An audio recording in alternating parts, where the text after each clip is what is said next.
Bonjour et bienvenue sur les clés de la réno. Vous vous lancez dans la rénovation? Alors vous êtes au bon endroit.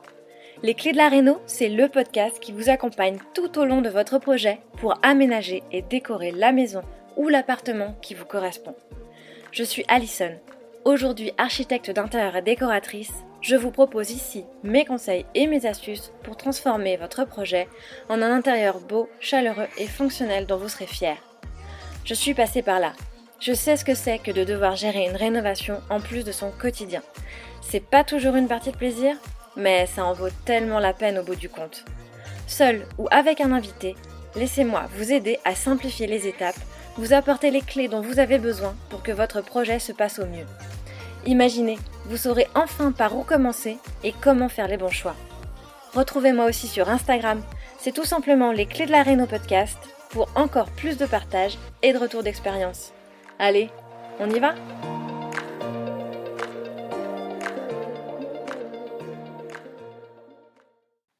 Salut les rénovateurs et les rénovatrices, j'espère que vous allez bien en ce joli mois de mai et que vos chantiers se déroulent comme vous le souhaitez. Alors comme je vous le disais en intro, si vous êtes ici, c'est que vous vous êtes lancé dans la rénovation ou alors que c'est un projet qui ne saurait tarder et vous êtes au bon endroit puisqu'aujourd'hui on va parler de 7 choses à savoir avant de se lancer dans la rénovation. 7 choses dont je me suis rendu compte au cours de mes propres rénovations, issues donc de mon expérience personnelle, mais aussi confirmées depuis que c'est devenu mon métier d'accompagner mes clients dans leurs projets de rénovation. On est de plus en plus nombreux à se lancer dans la rénovation, c'est finalement devenu tendance de rénover, et ça surtout depuis la crise sanitaire et ces confinements qui nous ont fait prendre conscience de l'importance d'être bien chez soi.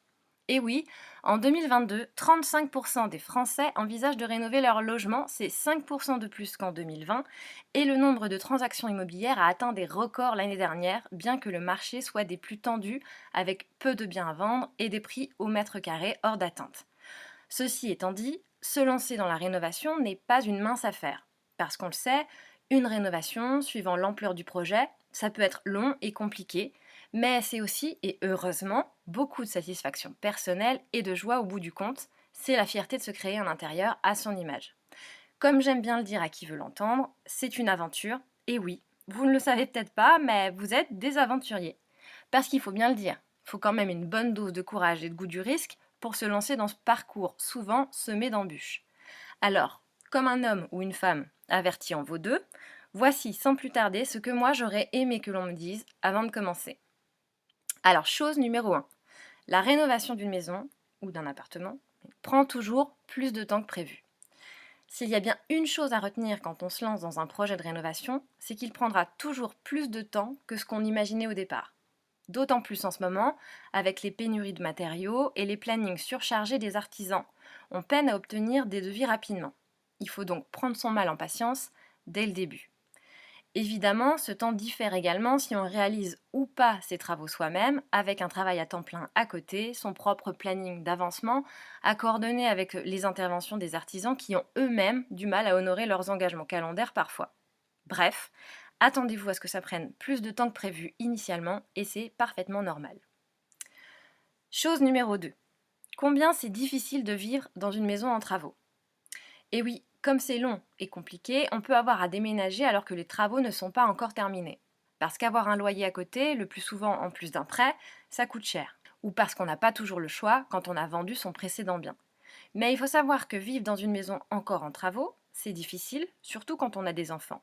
À la fois parce qu'on vit dans un espace exigu, et oui, le reste étant en chantier, qu'il y a beaucoup de poussière et parfois un peu de danger. Un escalier pas encore posé, des outils qui traînent un peu partout. Mais aussi parce qu'on vit bien souvent en mode camping, niveau cuisine ou salle de bain. Je vous conseille donc, quand c'est possible, de travailler pièce après pièce pour vous permettre d'habiter une partie de la maison et de déménager les pièces au fur et à mesure de votre chantier. Essayez de faire en sorte qu'au moins une pièce ou une partie de la maison soit terminée et habitable quand vous arrivez, quand c'est possible. Et pourquoi pas, commencer par la salle de bain, peut-être une bonne idée pour pouvoir se laver quand même quand on est en travaux.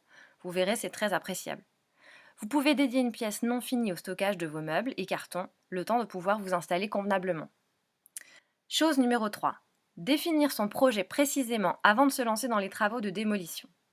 Quand on achète une maison à rénover, on est toujours très enthousiaste à l'idée de commencer, on s'y voit déjà, on a 1000 idées à la minute et surtout on veut déjà tout cassé. Oui, mais voilà, une fois cassé, ce serait dommage de regretter et d'avoir à reconstruire, ou pire, de se rendre compte qu'on a jeté des éléments qu'on aurait aimé conserver. Il est primordial de bien définir son projet, de laisser mûrir ses idées pour s'imprégner du lieu et ne pas trop se laisser déborder par les tendances qui risqueraient de nous lasser. Avant tout, il faut prendre le temps de se projeter dans sa maison idéale. Et pour ça, il faut définir les besoins et les attentes de chaque membre de la famille, faire l'état des lieux de l'existant pour bien définir la liste des travaux et surtout reconstituer une coque saine, comme on se le disait avec Annabelle de l'Epénate Home dans l'épisode précédent.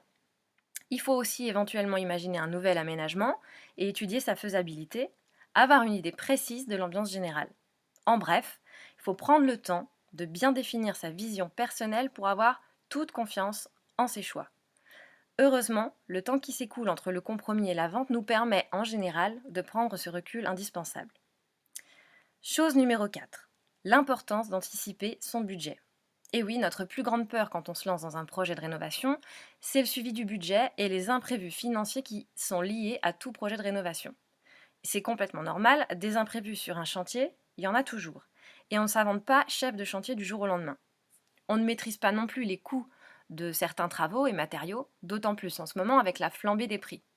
Aujourd'hui, contrairement à il y a quelques années, rénover coûte quasiment aussi cher que construire en neuf. Il s'agit donc bien d'un choix engagé et même probablement éthique. Mais une fois que vous savez où vous voulez aller et ce que vous souhaitez accomplir, vous devez explorer toutes les possibilités et les coûts associés qui vous permettent d'y parvenir afin d'établir votre budget prévisionnel. Pour ça, rien de mieux que de faire des devis à des artisans ou encore faire appel à un professionnel, architecte d'intérieur ou courtier en travaux, pour obtenir une estimation de vos travaux. N'oubliez pas de comparer ce qui est comparable. Ainsi, assurez-vous que les prestations et matériaux proposés sont identiques.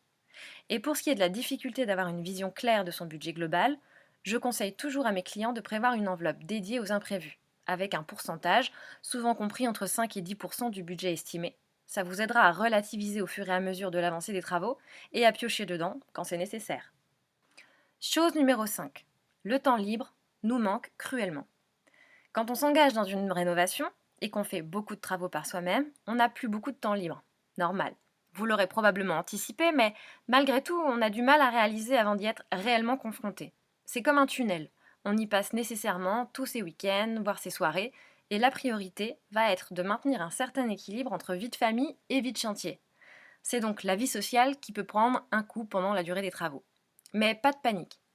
À un moment, ça va s'arrêter, heureusement, et puis c'est l'occasion de proposer à vos proches de venir vous aider sur le chantier.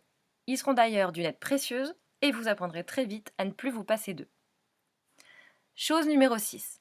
La maîtrise de son chantier est un job à temps plein. En parlant de temps, vous allez voir que quand vous n'aurez pas les mains dans le placo ou la peinture, c'est parce que vous serez en train de faire du suivi de chantier. Effectivement, le suivi de chantier prend un temps fou, notamment la gestion des artisans, avec les appels, les relances, les rendez-vous, la négociation des devis, la planification des interventions entre tel et tel artisan, ceux qui prennent du retard et qui finalement ne viennent pas, qu'il faut rappeler, replanifier, etc. Pour vous assurer d'obtenir ce que vous avez en tête, il va falloir être très précis avec les artisans et tenter de suivre au maximum leurs interventions. Les défauts de communication et les incompréhensions peuvent être la ruine de votre projet si vous n'y êtes pas très attentif. Pour que les travaux soient réalisés exactement comme vous le souhaitez, n'hésitez pas à leur faire des croquis, des plans, leur poser beaucoup de questions puisque tout réside dans les détails. Ce n'est pas pour rien qu'en tant qu'architecte d'intérieur, nous faisons des réunions de chantier une fois par semaine avec les artisans. Vous pouvez d'ailleurs déléguer cette partie à un professionnel de confiance pour vous permettre d'avoir l'esprit plus tranquille. Quand je me suis lancée dans la rénovation, je n'avais pas non plus conscience à quel point ce serait une charge mentale supplémentaire dans mon quotidien. Ça me réveillait la nuit à repenser les plans dans un sens ou dans l'autre, les aménagements, les appels à faire aux artisans, la liste des prochaines tâches à réaliser, les achats de matériaux. La rénovation en elle-même est un ascenseur émotionnel permanent parce qu'il faut penser à tout. Réussir à s'en détacher est difficile, j'en consens, même en déléguant, mais gardez à l'esprit le but final. Vous vous créez une maison à votre image, et vous verrez que la sensation ressentie quand on finit une pièce ou une étape de la rénovation, c'est ce qui nous tient jusqu'au bout. Enfin, chose numéro 7, et la plus cocasse, vous allez voir, la surprise de passer son temps dans les magasins de bricolage.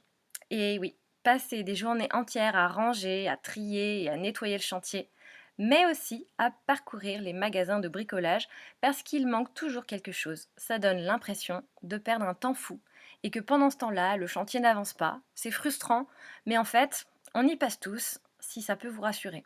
Du coup, mon dernier conseil, anticipez au maximum les commandes de matériaux et les achats avant même de commencer chaque étape pour avoir tout sous la main et éviter ainsi de multiplier les allers-retours en magasin. Et voilà, on a balayé les 7 choses à savoir avant de se lancer, vous savez tout. Vous pouvez vous préparer un peu plus sereinement, je l'espère, à votre projet. Et surtout, n'hésitez pas à me dire en commentaire ce que vous auriez aimé savoir avant de vous lancer. À très bientôt pour un nouvel épisode. Si vous avez écouté jusqu'ici, c'est probablement que l'épisode vous a plu. Alors n'hésitez pas à en parler autour de vous, amis, famille, tous ceux qui rénovent sont les bienvenus. Vous pouvez aussi évidemment laisser un commentaire sur Apple Podcast ou une note 5 étoiles sur Spotify. Et si vous souhaitez être informé des prochains épisodes, n'hésitez pas à vous inscrire à la newsletter ou à me suivre sur Instagram. Le podcast, c'est fini pour aujourd'hui, mais je vous dis à très vite pour un nouvel épisode.